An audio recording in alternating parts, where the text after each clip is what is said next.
Bueno, muy bien, y vamos a hablar, como les dije, de economía, vamos a hablar de política. En unos minutitos nada más vamos a estar hablando con el diputado electo, Pablo Hapkins, que está aquí con nosotros en el estudio, diputado nacional. Y ahora vamos a hablar de economía porque tenemos en línea al doctor José Luis Espert, que siempre es amable con nosotros. José Luis, ¿cómo le va? Buenas noches, Marcelo Fernández. ¿Cómo le va? Buenas noches. Bien, muy bien. Bueno, estamos empezando los segundos 2 años del gobierno de Cristina Fernández, de este segundo gobierno, con un montón de dudas, con un montón de incertidumbre. Vamos a charlar algunas de las dudas políticas con algunos de los políticos que van a ser protagonistas de estos próximos 2 años, pero nos gustaría que usted nos cuente qué espera desde lo económico que pase en estos años. Bueno, dado que todavía, a pesar de los problemas que tiene el programa económico, los problemas son solucionables y manejables, dependerá de lo que haga el gobierno. Enfatizo esto. Dado que el nivel de problemas que tiene el programa económico todavía son manejables, cada vez menos, pero todavía son muy manejables, depende de lo que haga el gobierno. A ver, la economía está prácticamente estancada, cayó un poquito en 2012, creció un poquitito en 2013, o sea, muy probablemente ese sea el escenario de 2014 y 2015, ya que usted plantea un escenario de 2 años. La economía está estancada o en estancamiento. Por otro lado, la inflación que Argentina tiene ya la coloca entre las 10 economías más inflacionarias del mundo, con este 27, 28 o 30% que podría avecinarse de inflación. Argentina ya se podría decir que está en esta inflación desde el cepo hace 2 años, y muy probablemente el escenario sea de esta inflación en 2014 y 2015. Esta inflación, insisto, no es necesariamente estadísticamente crecimiento cero siempre, sino un escenario donde la caída de la actividad económica es pequeña, o donde la suba de la actividad económica también es pequeña, y la inflación está entre las más altas del mundo. Ahora, este es el cuadro macroeconómico muy general. Sí. El cuadro financiero, o sea, el desequilibrio fiscal, el financiamiento monetario y con reservas del desequilibrio fiscal, ahí sí tenemos un problema que todavía es manejable. Por eso le decía al principio, depende de lo que haga el gobierno.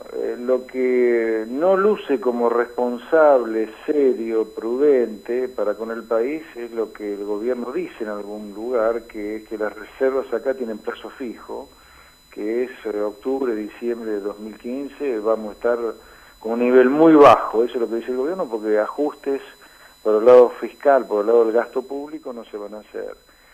Así que si esa es la propuesta del gobierno, de que acá las reservas se van a acabar si es necesario, con tal de que el gasto público no ajuste para abajo o que no crezca tanto, y vamos a andar a los bandazos, vamos a estar con el Jesús en la boca, le diría, todos los días de acá hasta que termine el mandato de la presidenta Cristina Fernández. Claro, porque hoy todo el mundo una situación fiscal con este nivel de déficit de más de 30.000 millones de dólares por año, financiado con emisión o con reserva, no es sostenible, de ninguna manera es sostenible. José Luis, todo el mundo está mirando hoy el tema de las reservas, ¿no? Que siguen cayendo, y muchos hablaban antes de las elecciones de que los 2 agujeros negros que tiene hoy el gobierno en materia de dólares especialmente es la energía y el turismo.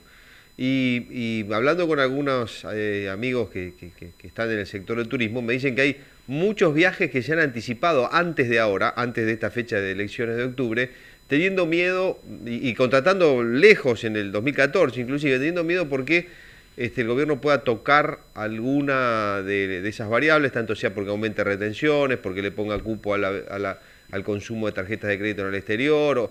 ¿Usted cree que algo de eso puede pasar?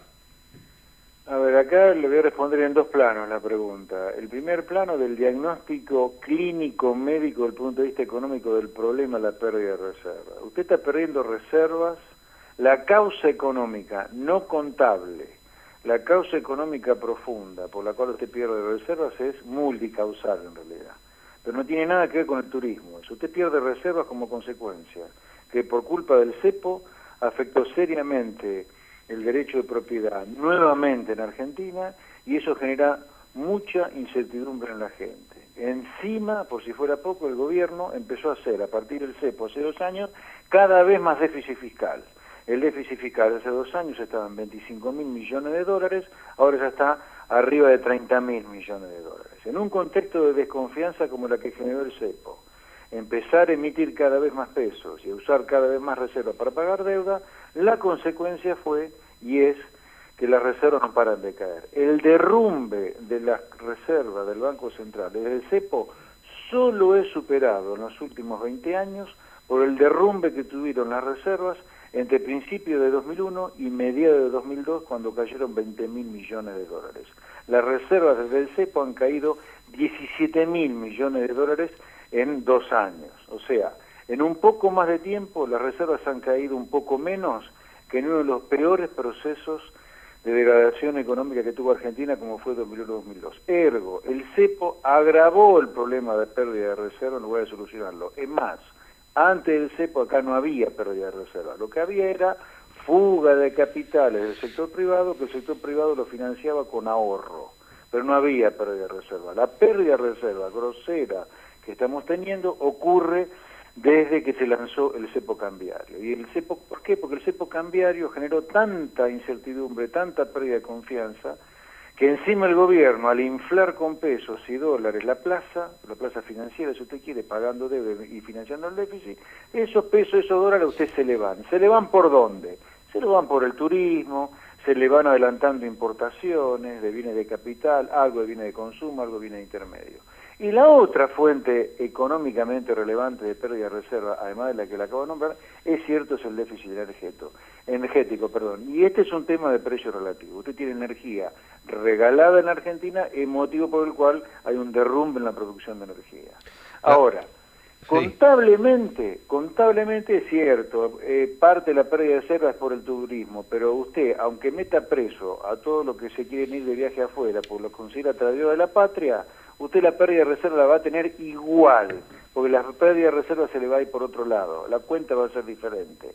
Así que mal haría el gobierno en volver a empiojar la vida de la gente dificultándole el turismo, ella paga un 20% de recargo. La pregunta final entonces, independientemente además si el gobierno quisiera hacerlo o no, ¿es posible salir del cepo a esta altura? Por supuesto que se puede y hay que salir del cepo. Y hay que empezar a decirle a la gente que hay costos importantes a seguir asumiendo por 10 años de una política económica absolutamente equivocada. Ha llegado el momento que lamentablemente otra vez el sector privado y también el sector público debería pagar los costos de una política económica totalmente errada. Básicamente le diría, usted ha vuelto a gastar cada peso que se recauda, a tener un déficit fiscal gigantesco. En los 90 ese déficit fiscal lo financió con deuda, por eso terminó defaulteando, y ahora lo estamos financiando con emisión monetaria, por eso tenemos una de las tasas de inflación más altas del mundo, y con pérdida de reservas, que algún día va a requerir de una flor de devaluación si se siguen perdiendo a esta velocidad. Así que cuanto antes asumamos el problema, mejor. Lo que sí es cierto es que como el gobierno todavía tiene margen de acción, porque esto no está fuera de control, el gobierno puede ir para atrás y rectificar rumbos. Y aunque no le quiera rectificar este gobierno tiene margen todavía para, sin rectificar, aunque cada vez tiene menos margen y es cada vez más peligroso, patear la pelota para adelante. ¿Cómo? Hay una manera de patear la pelota para adelante. No eliminar el ajuste, sino patearlo para adelante, que es mandar al Banco Central a colocar deuda cuasi fiscal y incurrir en déficit cuasi fiscal, como si son muchas veces en los 80, para patear la pelota para adelante y que no se haga el ajuste. Pero dicho sea de paso, para cerrar, el ajuste ya se está haciendo. Al sector privado le cuesta llegar a fin de mes, a la gente le cuesta pagar sus cuentas, como en esta tasa de inflación, al empresario le cuesta que le quede algo de rentabilidad con la presión impositiva salvaje que tiene y los costos en dólares alucinantes para poder seguir invirtiendo. Ergo, el ajuste ya empezó, el sector privado está haciendo el ajuste.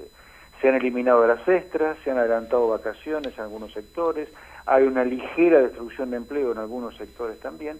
Lo que acá falta, pero todavía el gobierno tiene margen de acción, pero cada vez menos, es que el sector público haga el ajuste, desacelerando de manera sustancial la velocidad a la cual crece el gasto público.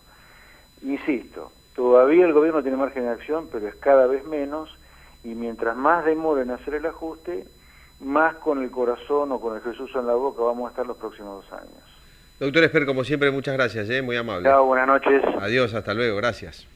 El doctor José Luis Espert, economista profesional, nos daba su punto de vista de los 2 años que se inician a partir de ahora, ¿no? En este segundo gobierno de Cristina Fernández. Nos vamos a una pausa cortita y hablamos con el diputado nacional electo Pablo Hapkin.